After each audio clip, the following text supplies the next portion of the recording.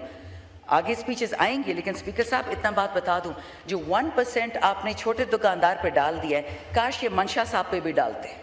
منشا صاحب جو خاص الخاص ہے آپ کا، جو آپ کے دوستوں کا دوست ہے، ان لوگوں پہ تو ٹیکس نہیں آتا.